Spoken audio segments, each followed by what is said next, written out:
You're a monster.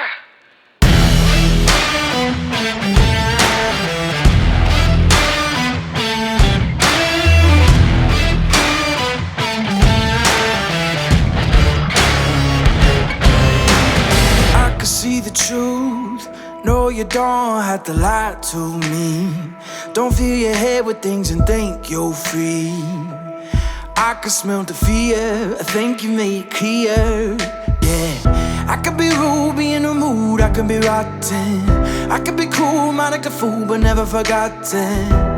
Creeping in the dark, waiting for you.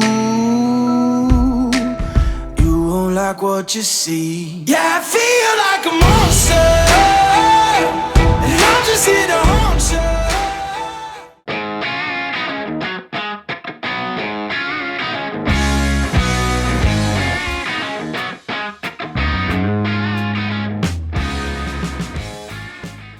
So I think I got a little story to tell you guys.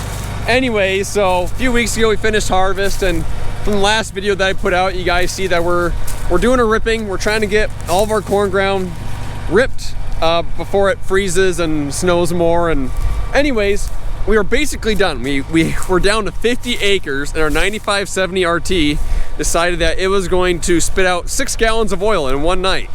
We still don't know what's wrong with it. It's at the dealership right now. It's probably in the shop right now. They're probably going through it as we speak. But we had 50 acres left and no tractor to do it. So I, you know, through some contacts that I have, I was able to get us a Fendt to finish up our tilling for the year. So I have never driven a Fendt other than like the little ride and drives they do at the Hefty Field Days at Baltic, South Dakota. But I've made a couple rounds with this so far. I'm getting used to it, but it's pretty sweet. This is a Fendt 1167 Vario MT. A little bit of an older machine, not a brand new one, but still really cool. Like 670 horsepower is 100 horsepower more than our John Deere has. It's a beast. Let's go. I know it looks like I'm tilling ground that we've already tilled, but it's just hog manure on the top. This is gonna be corn and corn here this next year, so I'm not ripping it twice, I promise. So what's really cool about the Fendt is, unlike John Deere, they're actually able to put a CVT transmission in a high horsepower tractor. So rather than having a 18 speed power shift or a 23 speed power shift, whatever's in the new Deeres, you got a joystick, which in the past I've always kind of made fun of these joysticks for not being very ergonomic, and they're not super ergonomic, but for controlling the tractor, it's actually extremely simplistic. I really like it. So all these buttons up here, I'm pretty sure are programmable. I'm not messing with that. You know, I'm not doing anything fancy. I'm just raising and lowering a ripper. So I'm just using the hydraulics. But on the side here, you got your joystick sensitivity. So all the way up is super sensitive. All the way down is not very sensitive. You got 4 settings in there. I have mine set at 3 at the moment. I might try 4 here in a bit. I kind of like having a lot of control. And then, so forward is faster, backwards is slower. There's a little trigger in the back, so if you want to switch from forward to reverse, you pull the trigger, you pull it back, you go to reverse. And then you got your C1 and C2 here. These are your cruise controls. So right now you can see a little light under C1. I have it set to 7.5 miles an hour. And then I have C2 set to 5. So when I turn around, I can hit C2, drops me down to 5 miles per hour. And as you can see, even when I bump it back up to C1, I have the TMS turned on, or tractor management system turned on. And even pulling up this hill right here, it's 1500, 1600 RPMs, which is awesome. I mean, 670 horsepower tractor, I guess. And to someone who is extremely used to power shift transmissions, that's basically all he's been driving his entire life, I really like this. It's simple, it's easy. Okay, I've been messing around with the monitor a little bit. It's completely different than what I'm used to, like just not even the same world. But I think I got the hydraulic that raises and lowers the ripper on the joystick now, I believe. We'll see if it goes. I can set it so the timer will set it down, but I can't get the timer to bring it back up for some reason. I'm doing something wrong, not quite for sure what. Can I set my auto steer in this thing too? Okay. I don't know which way it would be. We're gonna give it a shot here. Slow her down. I'm gonna try this button.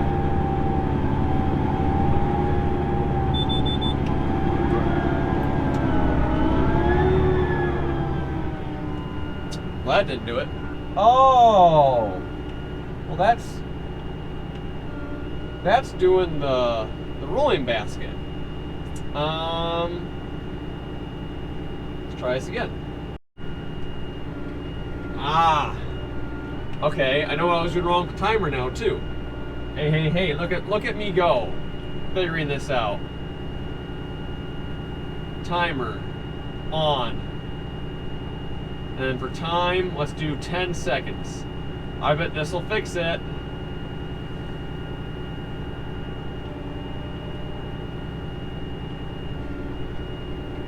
Okay. Got it. See, it's just new stuff. It's just learning how to use it, right? Like all the functionality's there, you just gotta know what to do.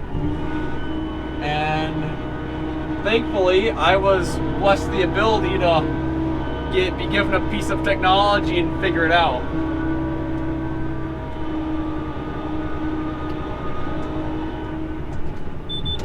So now, cruise, hit this button.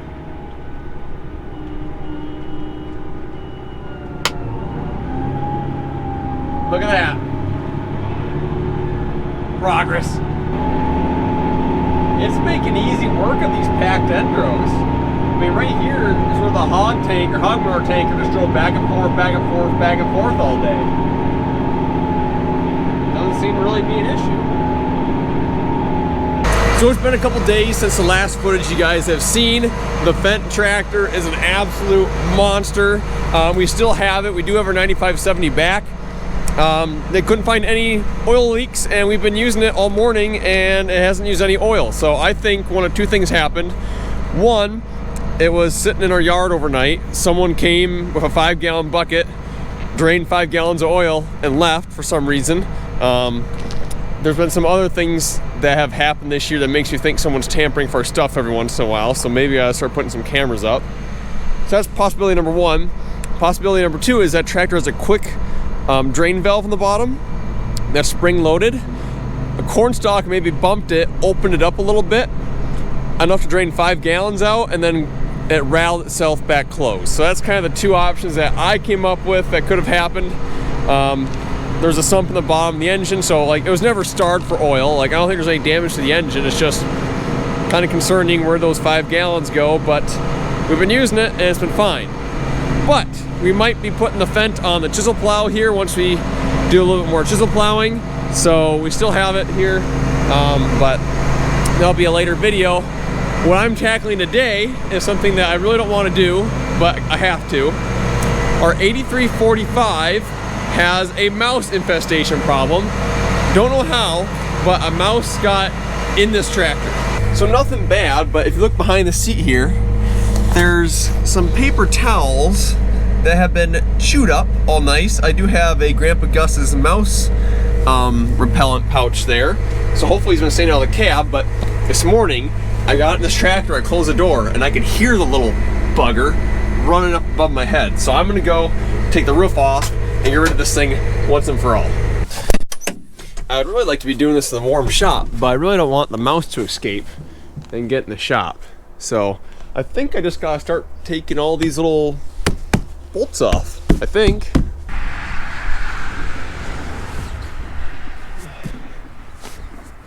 I don't really know how long a job this is, but I know we'll make it faster.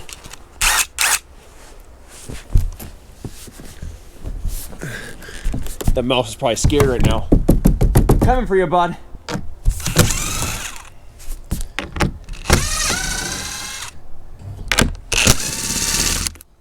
You want to come hunt mice with me? Mice cab? Well, we've had a mouse problem in this cab for a while. Okay. I got in it today and I heard the bugger above my head. So what do we do? Taking the roof off.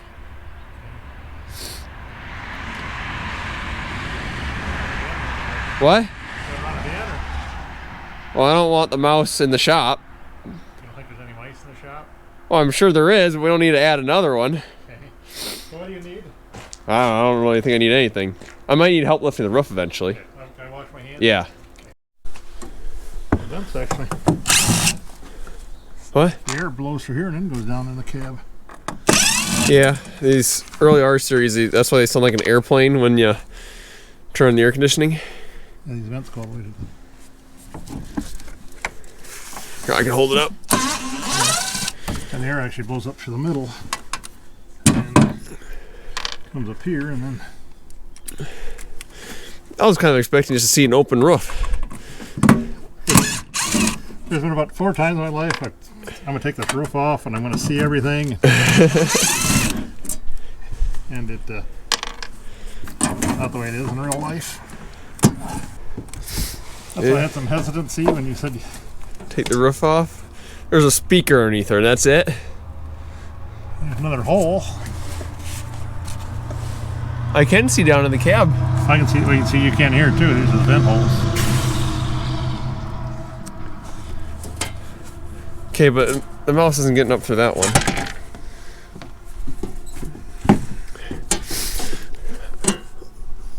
I bet in order to get this stupid mouse, we're gonna need to take the entire thing apart. I thought that after we rattled him out for 4 days straight that he'd move, but He probably has nowhere to go.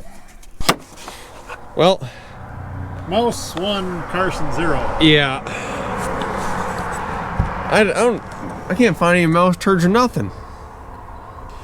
I don't think he's been up here. If he's anywhere, I think he's between here and In the cab somewhere. the insulation of the cab. You can look at a parts book how this all comes apart. That's usually what I do. Okay. But the mouse is going to live for today. I think you're right. Well, let's keep putting more mouse repellent in the cab so he at least stays out of there. I guess as long as he doesn't chew any wires, he's gotta die eventually, right? Yeah, I think he's going to smell a while, but Yeah. Well, if he starts smelling too bad, then we can tackle that then. Okay.